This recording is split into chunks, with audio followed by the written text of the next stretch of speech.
everyone, and welcome to episode 170 of Justin the Food Entrepreneurs podcast. I'm Justin Bizzarro. I'm your host. That's Bizzarro for any of you out there trying to spell it. Today with us, Rob Hodge from Clean and Proper Protein Company. How are you doing today, I'm Rob? fantastic. How are you? Good. So, Rob Hodge, tell us about your background and how you ended up in plant-based protein. Perfect. Well, first, thank you for inviting me. I appreciate it. I got started doing plant-based protein about 5 years ago. The opportunity came up that it was a challenge. It was something that we knew what was going to happen in the future, and I figured, let me give it a shot.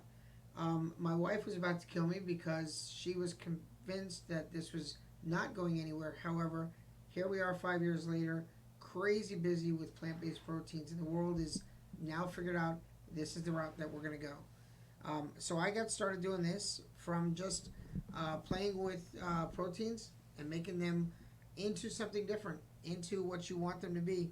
Again, the biggest thing that we ever do is, as chefs, we try to figure out what the protein is, what the texture is going to be. Once we have the texture, we can figure out the rest. You can make anything taste good. As long as the texture is there, you make it what it's supposed to be. We have a lot of stuff that we've done here, over 100 different recipes, using the same plant-based product that you can do anything with. And so, Rob, tell us about your background as a chef and then how you've sort of tied in those skills into plant-based protein. So we're not talking about just your normal wear and tear. You've actually developed products that we see here that are more than just, your stereotypical grocery store plant-based protein items. Yes. And you've really shown what you can do with something or way you can value add to these plant-based proteins that are clean and sort of different than what's out there. For sure. I have I've cooked almost anything you can imagine, and any kind of protein that there is. I've been a chef for, Jesus, way longer than I can ever remember, and it's been fun. I've done everything from run college campuses all the way up to run country clubs. The opportunity arises as a chef, and you just step back at some point and you say, all right, listen, the worst thing to do is get out of the kitchen. The best thing to do is to come up with something new in the kitchen. This is new. This is innovative. This is completely opposite of what you would think it would be. We try to make a protein. We could have went around the round of the steak and the beef, but if you could take a product and make everything exactly what it's supposed to be without actually using a protein, plus the environment, plus the world that we live in, the sustainability, everything that we are trying to do, it's just going to help the world for our kids, for their kids, and for their kids as we move forward. And I think the thing about it is it's a properly, what we're doing with plant-based proteins is we're starting to balance out the human diet more, and with the plant-based proteins as an addition and as a supplement to give you that extra protein you need in your food without not necessarily it being an animal protein. So it's not necessarily don't eat the animal protein either. It's more like this is a supplemental way to get the same foods that you want, the same flavors you like that go into a meatball or go into a crab cake, for example, and have a clean alternative that's plant-based as, hey, I can eat the same thing as you. You can have plant-based, I can have meat, or I could have a combination of plant and meat if I, depending how I wanted to do it. It gives different options and different delivery systems, I feel like. And I think part of it is with your skill set and what you're doing with it is you're diversifying the application of a plant-based protein where it can be covered across things like seafood, pork, beef, chicken, as a substitute, still give those same things. So explain to me a little more about that and what you're doing and what's on the table here. Absolutely. Well, I will say as we move forward and I tell everybody what's here, the whole point is we're not trying to change what you eat. We're not trying to change your diet. One day a week, eat a plant-based protein. Try something different. It's going to help you. It's going to help your body. The products that you're looking at are 71% fibers, okay? They are 19-21% protein. They're good for you. They're good for you inside, and it's a good sense of protein. So yes, you can have any one of these items that you're looking at. If you go to a barbecue place and somebody's with you that doesn't eat regular barbecue pork. You have now an option of a barbecue plant-based. They can eat exactly what you're eating, and nobody feels weird about, oh, I can't go to that restaurant because they don't serve this. So to give you an idea, we've done everything from a breakfast sandwich uh, all the way down to a ceviche, down to a barbecue. We've made soups. We have a lentil soup with the pepperoni flavor, the same way as you would make a lentil soup with regular pepperoni. This has exactly the same thing. Our plant-based product we put inside of it that has the pepperoni flavor. Therefore, now you have a real Italian lentil soup. The same thing with Italian wedding soup. Across the board, we made salads. We made avocado toast. What's unique about the avocado toast, we actually took the avocado, crushed it up the same way as you would for a guacamole, but then took the plant-based protein and added it to it. So now the purpose of that is now it's a really high protein product on a whole wheat toast, and now you can actually eat it and feel good about exactly what you're eating. And it's 100% healthy. There's nothing in it bad for you. And it's once again, it's a plant-based protein. You know, we have a couple pizzas that we're going to take out of the oven in about a minute. We have a taco salad that we did. We've done all kinds of stuff. The good thing about all this is we have a seafood. There's not a whole lot that you can't do with it. Just use your imagination. If you believe that you can do it, we can make it. It does exist, and it's really not that hard, but you just got to believe and get past the stage of, oh, it's plant-based. Just go on to the stages. It's just a protein. Face it, it's just a protein first before anything else. Yeah, absolutely. And I think, to your point, Rob, I think it's the beauty of a plant-based protein, and with the right flavor profiles and the things, I mean, a lot of this stuff, you can't tell that it's plant-based protein. I mean, you're getting the texture, you're getting the flavors in there, and it's a good substitute. I mean, you can't tell the difference. Any of these platters on here look like they're meat or crab or seafood, or chicken in this case with the satay.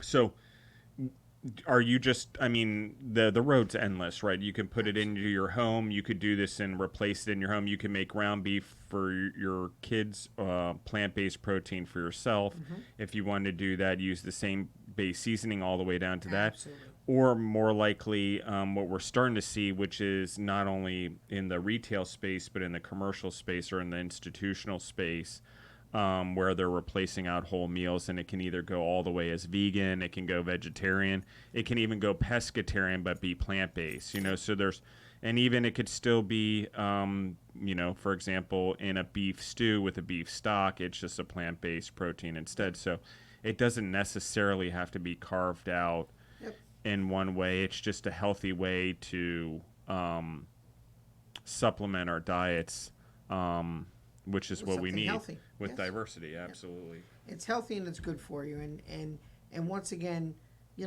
as long as you can get past the stage of this is a plant-based, it's just a protein. And I'll say it 100 times.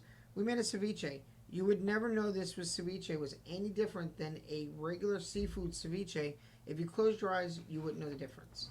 And that's the whole point. It's a texture thing, and it's and again, as a chef, as long as it has texture, we can create anything, whether it be a pork flavor. And just like Justin just said, you can take the product, use what you already have. If you have a soup or you had something else, take the plant-based product and put it in its place instead of a chicken. Use the same base, but use that as your protein.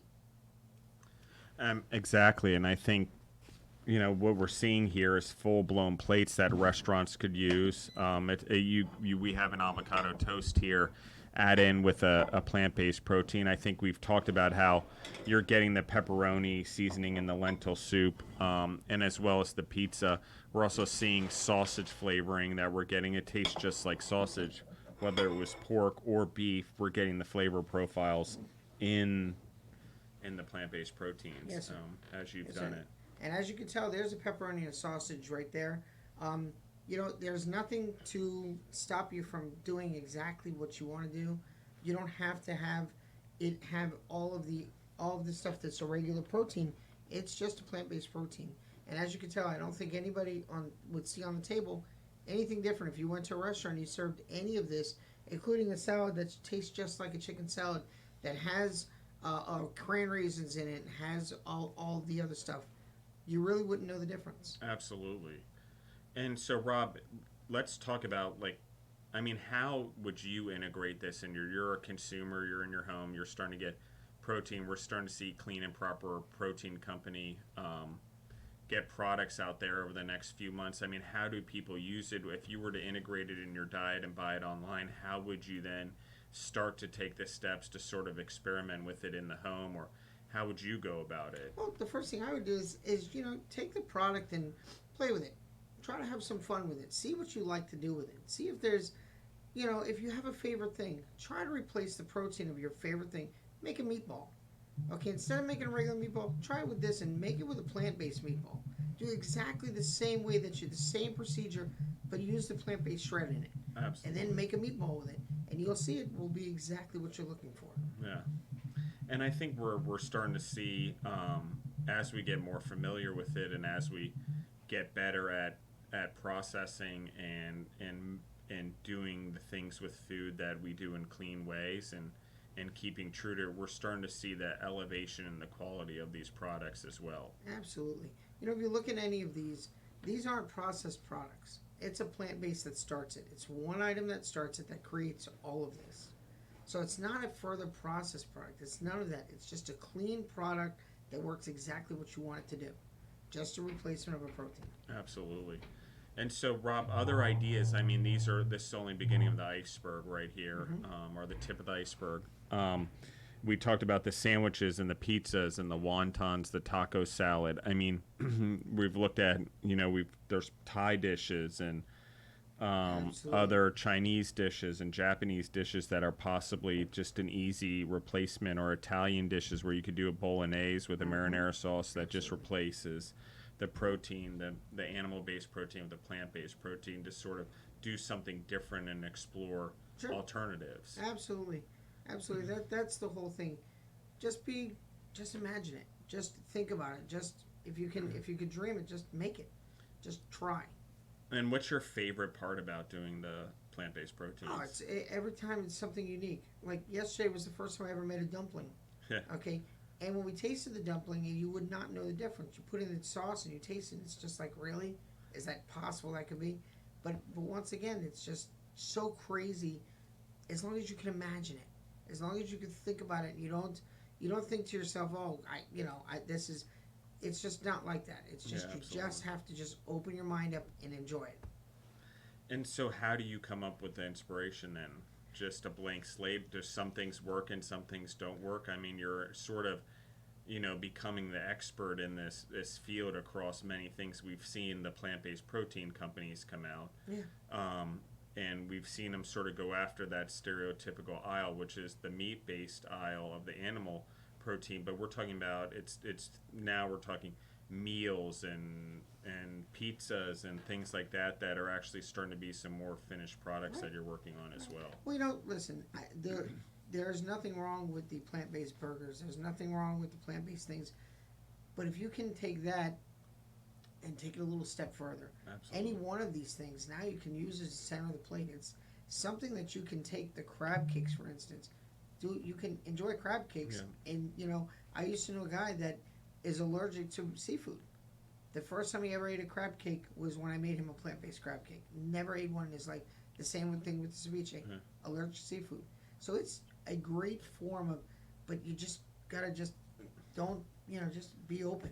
And I think what it really comes down to is it's just another protein delivery system that takes on the flavor profile of the things that you like. I mean, it's just like whether it's pork ground, chicken ground, turkey ground, beef, they all have a different flavor profile and they make a different meatball, but you could make pretty similar Italian meatballs if you really worked at it. Absolutely. Once you take it and it's a good sauce, you make a meatball and you throw it in the sauce, and in the sauce it's sitting there, it's cooking. It's all about the sauce. Yeah. So the meatball is going to taste exactly what you want it to do. Yeah. But again, it's just unimaginable the things that we could do.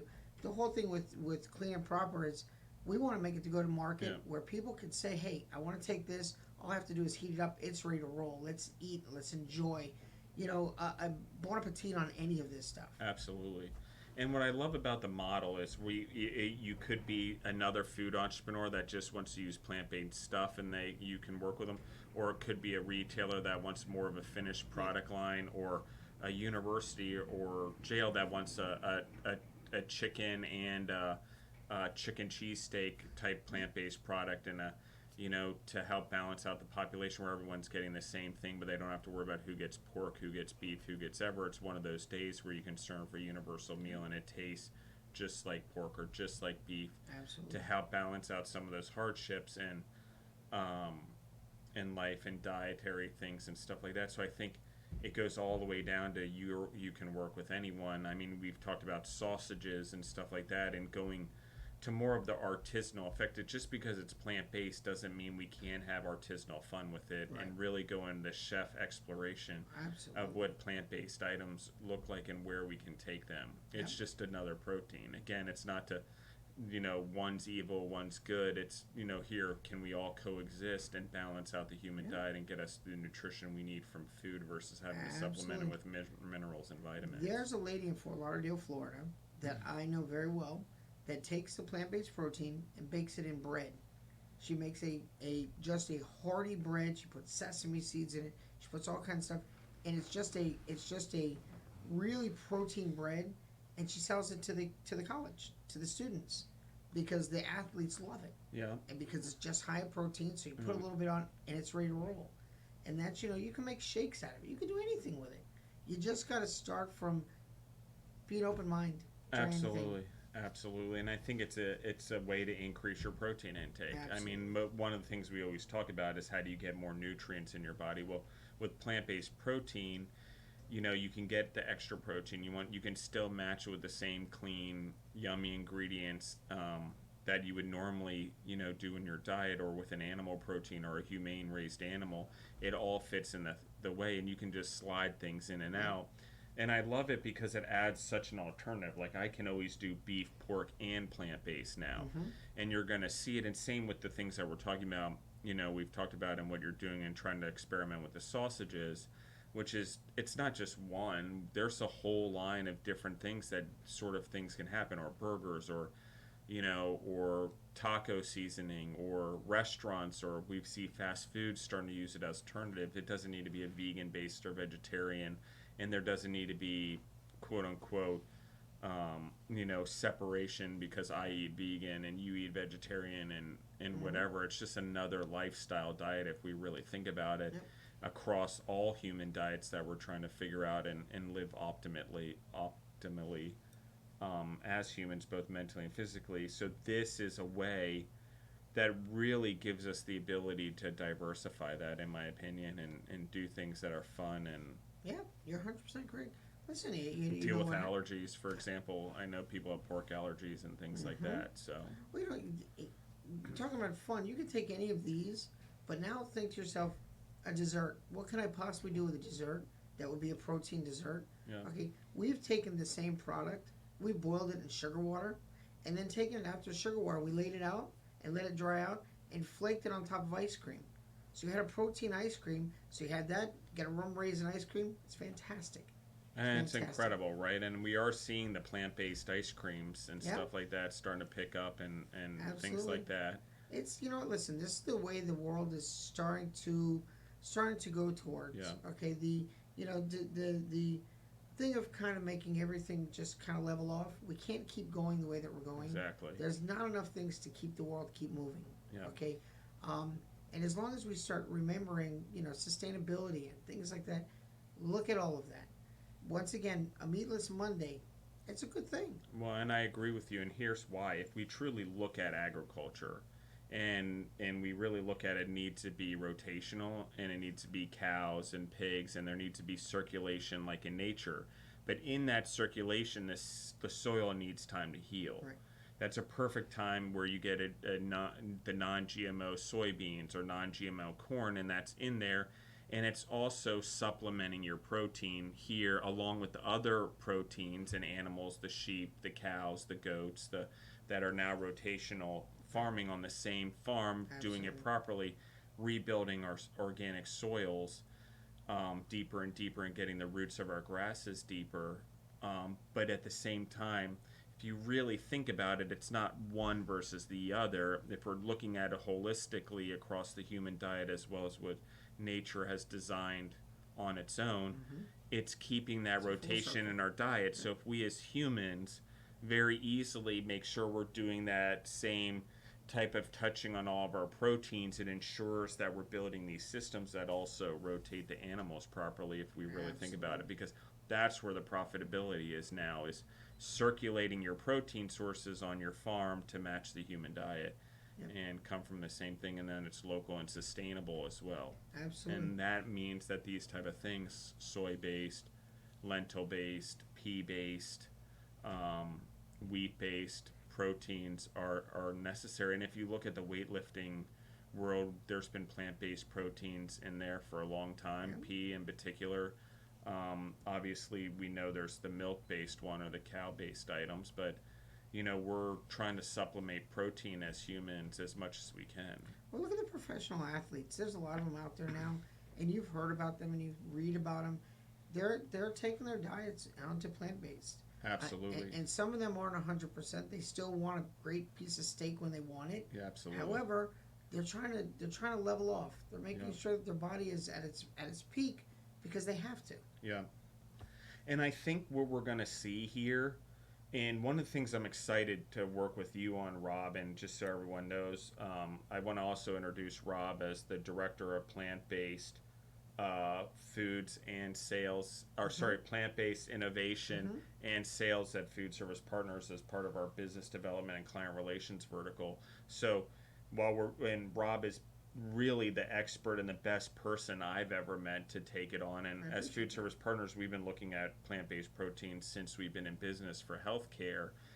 And always the goal is, how do we keep it fresh? How do we keep it natural? How do we still keep it food? Right. Not science. Right. And Right. there's a lot of science in food and keeping it safe, so I don't want to confuse it.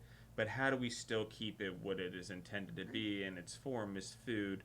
But which really means we have to look at it more holistically as how do we regenerate, how do we heal the environment, how do we do all these things with things like that. It's not, oh, this is bad, meat is good.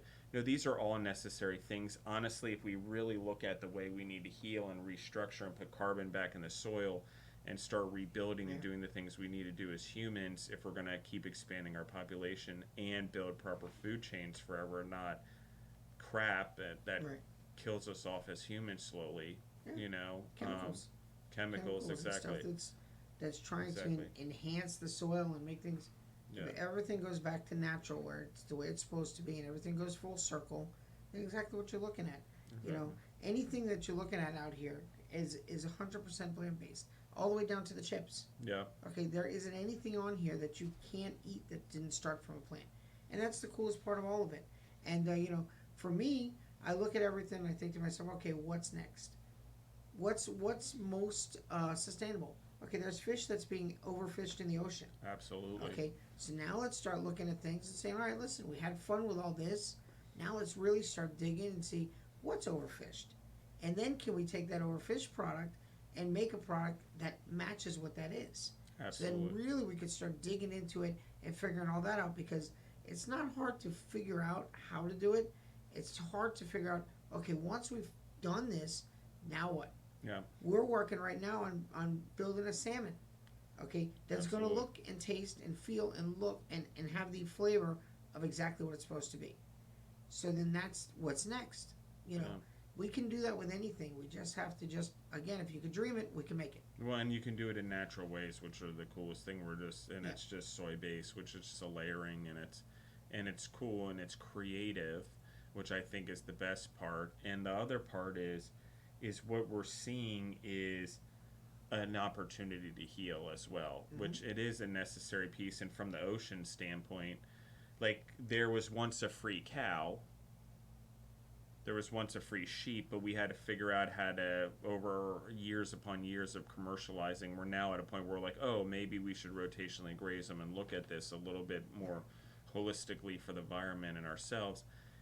And plant-based allows us for the oceans, for example, to give us that time for some healing, to properly look at how we should be fishing, or is it an actual farming scenario, and what does that sustainably look like for the oceans versus fishing that's being clumped up in the middle of the ocean, as we all, everyone probably knows from Seaspiracy that came out on Netflix, and the push towards plant-based protein at the end. Which it is. I mean, we can supplement some of that stuff. We can do some of this. It's all about that holistic view. And then how to replenish populations and stuff like that. So, 300-400 years down the road, we're more balanced in our approach to the food chain.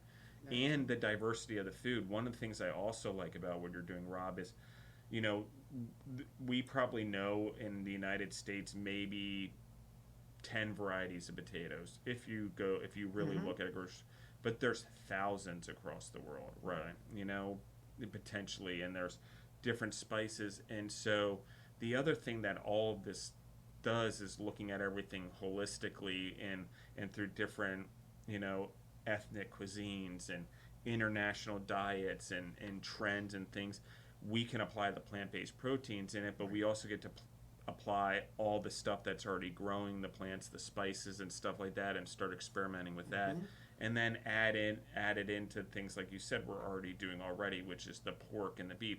So it doesn't have to be something that's do this or that. It's you can do both of these things and really holistically and do the right thing by using the whole animal, but also using and replenishing the soil properly, so you're also eating the soy-based protein and the lentil-based protein and the pea-based proteins, for example.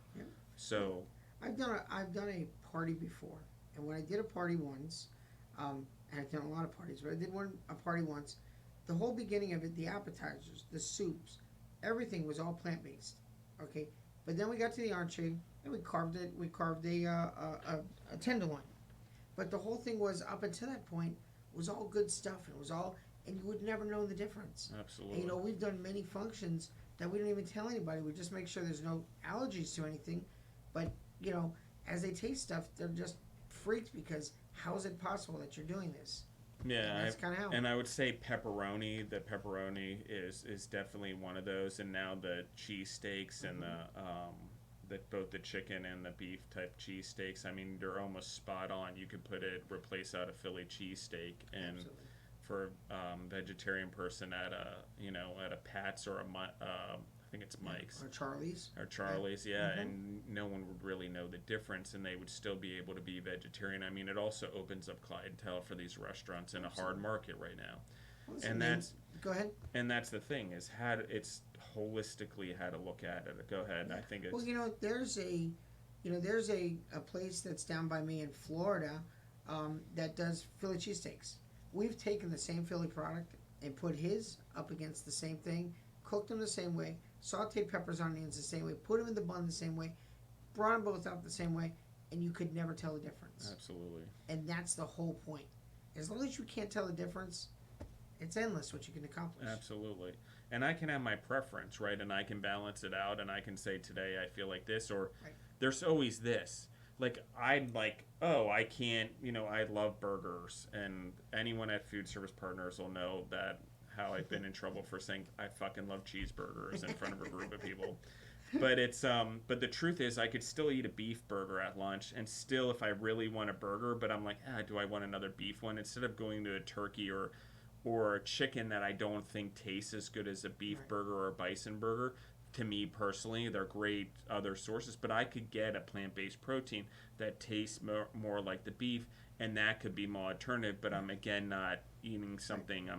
I am switching my protein source, and while it tastes that way, it is a good alternative to that. Absolutely, and it's good for you, and that's the whole point. It's good for your body.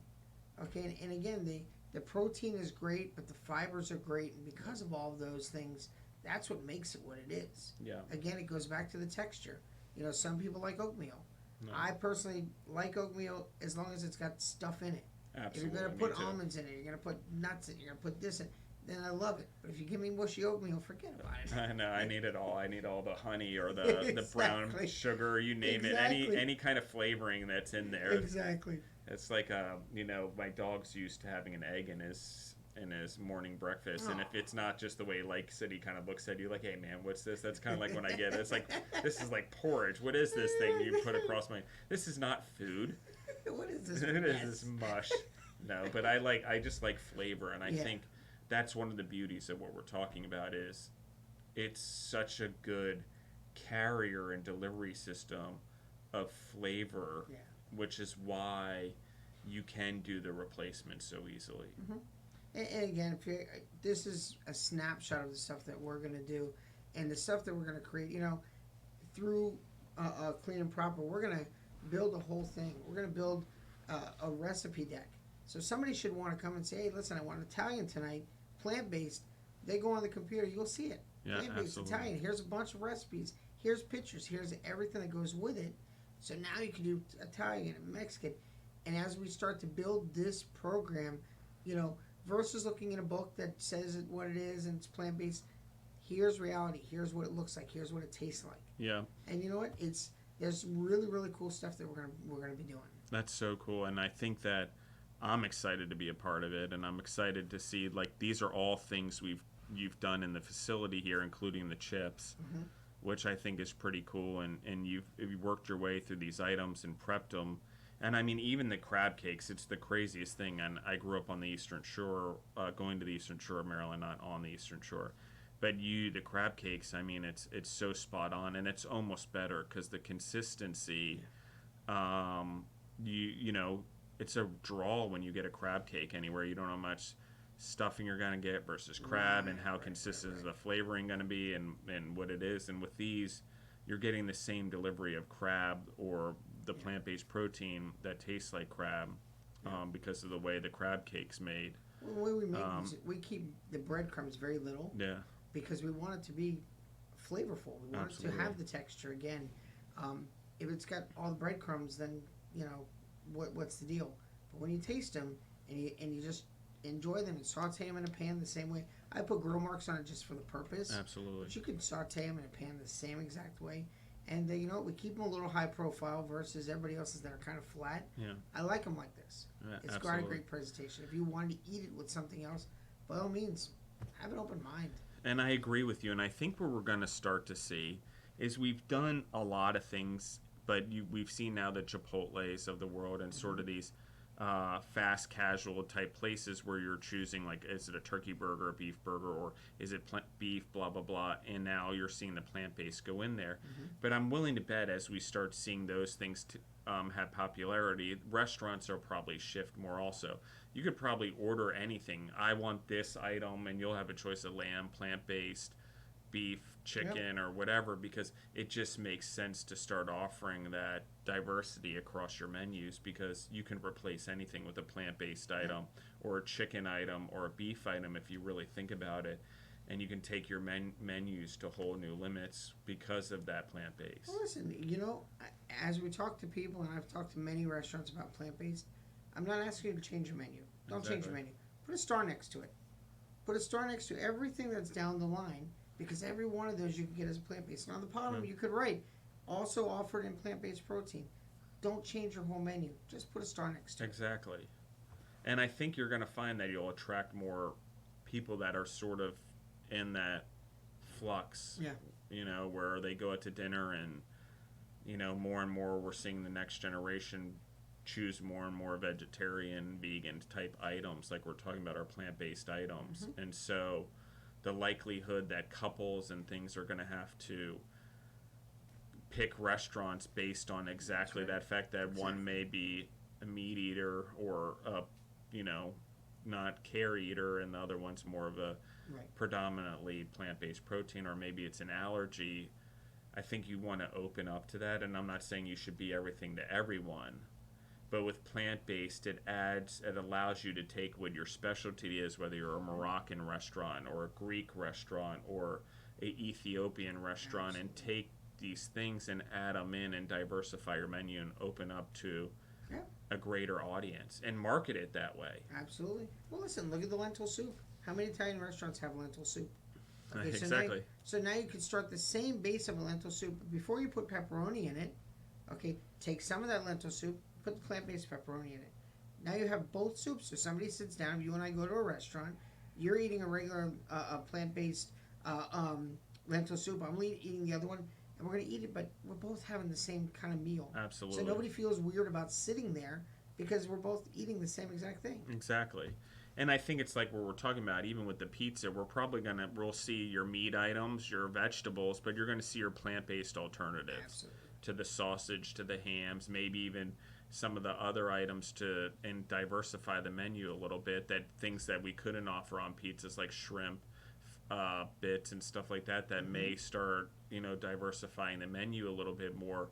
So I really, it's like one of those things. Again, I encourage it as a compliment, and again as sort of a holistic responsibility as humans to Yep. sort of continue to diversify. It's not replace, just give love to all the protein sources, because if we Absolutely. really want to change things, we need to look at how nature does it, and I think that's We have to. truly the rotation of the animals and the Absolutely. crops. We have to. We have to. We have to do some kind of a change, even if it's once a week.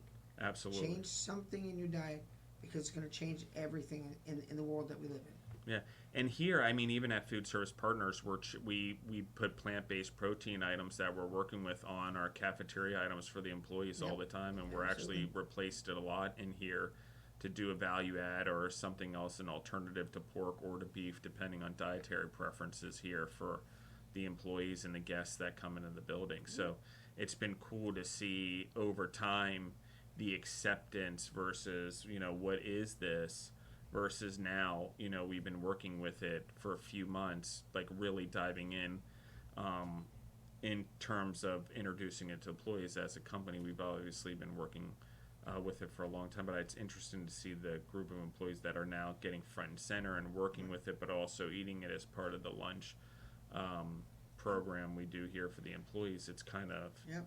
Well, look at the really meeting cool. we had a few weeks ago, where we actually put out a big pan, a big pot of the chowder. Yep. Okay, and we put that chowder out there, and everybody had a bowl of chowder, and then we told everybody what they were eating, Yeah. which was the craziest thing because you would have never known I if know. I didn't tell you any different. I know, and it's a weird thing because you can't tell. I think the chowder is a great example of soups, and these things that we're only at the tip of the iceberg, Yeah, like I said, because we're now understanding that it's such an important alternative in terms of the way we look at agriculture and the survival of right. us as humans ultimately in our planet as well as our food supply.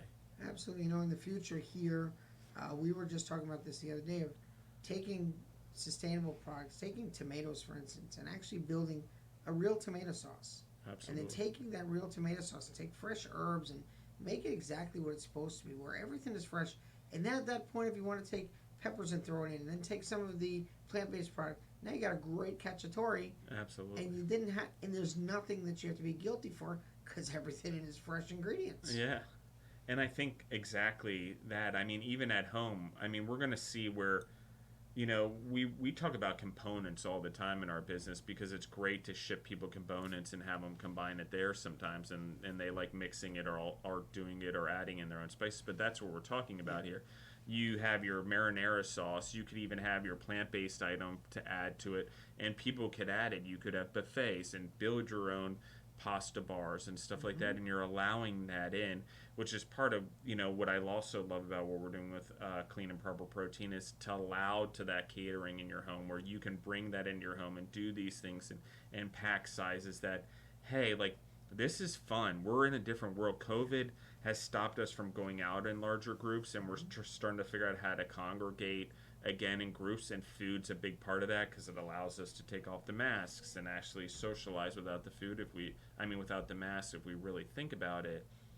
And so these things are going to be coming more into our homes, and while we're going to be going out to restaurants and bars and stuff like that, what I think ultimately we're going to see is we're more concerned about where our food comes from because we're more aware of our health based on what's going on. And two is I think we found comfort in our homes and entertaining in our homes and being at home with our food, whatever that looks like, in Mm-hmm. a way that we're more or less going to be taking components home a lot of the time and finishing off meals in our homes now, versus starting from scratch, I would say, just because while we're used to being at home and making the meals and doing that with our family and giving an alternative to here and here, so we have diversity for our kids and dietary needs and allergens. But what we're also seeing is that I don't want to do everything from scratch either. I want that time with my family now that I know what it's like to work from home for COVID and what I'm really missing, all this time. So it's that fine balance of where I'm still doing, the thing for my family and making our meals, but also not needing to make it from scratch, and not feeling bad about a microwavable dinner sometimes. So there's this middle gray area, or area that we're sort of all the way from scratch, if you wanted the protein, to the finished meal, which we're talking about for clean and proper protein, and then as well as what we're talking about, just the pepperoni or the cheesesteak and these components that you can, or the marinara sauce, that then it's up to you how you do it. And you could do chicken Alfredo with a plant-based protein, and you could even use a bacon and a chicken-based flavor and get the both, into a carbonara sauce as well, and a sauce. And it's, and you could do a plant-based mixture and a meat-based mixture. Totally up to you. And I think we're going to see that because we like entertaining, because we like doing that instead of just having finished plates for people, we're going to give people the choice to be who they are and express themselves who they are, whether it's plant-based or pork-based or beef-based. Yeah. Why not? And that's the era we're in. We're expressing ourselves through different coffee brands, and there's so many different things coming out that I really get to truly narrow down who I am. Absolutely. Well, I have my niece and my sister both are vegan vegetarians. We've taken, and we have a family meal. It's a big Italian family, and we'll make like a chicken piccata. Yeah. And what we'll do is we'll make the sauce the same way as you make a chicken piccata sauce. The same way that you do a piece of chicken with the flour and then the egg and the exact same thing you can do with the plant-based side of it. Okay, there's a vegan egg that you can use. Okay, there's a flour that you do the same exact thing that you're trying to do and put the sauce over it, and there's no difference. Yeah. And that's the coolest part of the whole thing is who would know? Who would know? And they would sit down and eat at the table just like you're sitting down eating at the table. And that's the coolest part of all of it. Yeah, and I think I'm very interested because I think it's a way for people to come together. It's a way for restaurants, like I said, in healthcare to sort of, in a weird kind of way, you're already going plant-based. Why not just keep going and add more healthier whole foods to it anyway? And I think if you keep the plant-based proteins like we're talking about, clean and in the way that we're talking about, you're gonna make people feel guilty about taking something that was taken so kindly, just like a humanely raised animal. I'd be like, oh my gosh, they took so much time to feed it just nothing but grass and took all the time, raised it for 2.5 years. It would be a shame to do something horrible to this and pour 50 gallons of sugar on it or something, for example, or instead of a coconut sugar as an example. I mean, that's what I'm hoping we start to see, the efforts that are put in to keep these things great for our protein sources and great for our supply chain, that it also encourages that look. And as you've said here, all of this is fresh. Oh, absolutely. We just made all of it right here, right in the kitchen. Again, anybody can do any of these, as we move forward and, for a finished meal and stuff like that, we're ready to roll. It's one of those things that the ingredients are down. It's very little processes. So, the big thing is a lot of people are like, hey, I don't want such processed food. It's not. I did exactly, I would make this sauce, the lentil soup, exactly how you'd make soup at home, identical. Just change the protein in the middle of it. Same way as you make a pizza, same way as you make avocado toast. All I did is take the protein and add protein to it. Yeah. And I'm going to ask you the last question, Rob. Sure. Because I know all the parents out there are thinking this. There is no way in hell my kids are ever going to buy off on this. They're going to know it's a plant-based protein and they're going to see through it, and there's no way they'll eat this as a pepperoni or a cheesesteak or whatever. I mean, you have kids. I mean, tell me about your experiences with that, because I think it's important, because there's this vision that the kids will never eat it because traditionally plant-based proteins haven't been very good. You know what? I have a 17-year-old and a 16-year-old. Okay, one of them loves anything that's plant-based. The other one is like, I'm not so sure. However, recently, okay, like the pepperoni pizza and such, they've tried it and they've liked it, and they said, how is that? You know, what is it? Okay, and it's not the fact of what is it. It's about letting the kids, kind of feel like they're a part of it. Absolutely. Hey, listen, this is what we're doing. This is why we're doing it. This is why we have a meatless Monday. But if they taste the dumpling and you split open the dumpling, you're not gonna know what's in the dumpling Absolutely. other than a regular dumpling, and that's what the kids have to know. You don't have to say to them, hey, listen, I've done taco salad, and I've made a whole taco salad and a whole taco meal, and never told anybody, including the kids, because it looks exactly what it's supposed to be. And that's the whole thing. You're not trying to trick them. You're just trying to let them understand. Don't look so focused on what you think it is. Try it. Yeah, and it's the thing that we're talking about too. You could actually, and where I've seen people have success is they literally will take something, and I'll use the pepperoni pizza as an example, but take a real pepperoni pizza or a real sausage pizza, put it next to the sausage pizza, have them eat both. Mm-hmm. But here's the thing: instead of doing a cheese pizza and a sausage pizza because you don't want, all the stuff associated with the sausage on both, mm-hmm. you could literally still keep it plant-based sausage, still give the flavor, then get the extra protein from this pizza, have 2 sausage pizzas, and diversify if you wanted to by having both and eat both. There's nothing wrong with it, which I think is one of the cooler parts for me, being someone that I'm always trying to get more protein into my diet. It's a constant thing. We're pushing protein into my diet. And so being able to do something like that where we're taking things, making them taste good, pushing, something simple protein into a kid's diet. Absolutely. At schools, at whatever, or through, where you're not getting as much protein normally on a vegan and vegetarian diet, Well, I'll tell you a little secret, and, just know when I did the pepperoni and sausage, and we first created that pepperoni and sausage, I had a 5-pound bag of pepperoni, okay? And it was sliced pepperoni. And every single piece I ate, I tested. Every piece that we tried, and there was no chemical balance. There was none of that. Pepperoni, taste it, see if you can make it taste like that. So when you go through the whole bag of 5 pounds of pepperoni, okay, I guarantee you the pepperoni flavor that you have in this is exactly that. It's got the fatty flavor. It's got the smoky flavor. It's got everything that you asked, because I wanted it to be exactly what a pepperoni tastes like. That was the sole purpose. Same thing with the sausage. Yeah, absolutely. I look at all the products that we have. What does a ceviche taste like? I want it to taste like a ceviche. Yeah. So I'm going to base it the same way, and then I'm going to change it. And that's kind of how we did.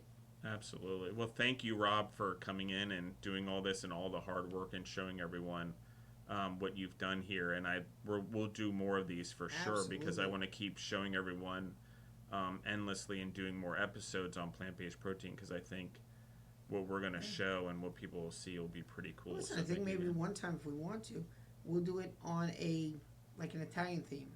Okay, we'll make the whole thing of Italian food. Okay, yeah, that's a great idea. Maybe we'll throw in a couple real Italian dishes and see if they can tell the difference between a real Italian dish and a plant-based Italian dish. Yeah, that would be fun. Yeah. Thank you, Rob, again, and thank you everyone for watching, and thank you to all the fans. I love you guys. You can find us on Instagram and Facebook at Justin the Food Entrepreneurs. You can also find me on Instagram and Facebook, as well as Twitter at Justin Bizzarro. Again, that's Bizzarro. Thank you guys for listening, and thanks again, Rob. Absolutely. Thank you so much. It was a blast. Yeah, it's awesome. Cool.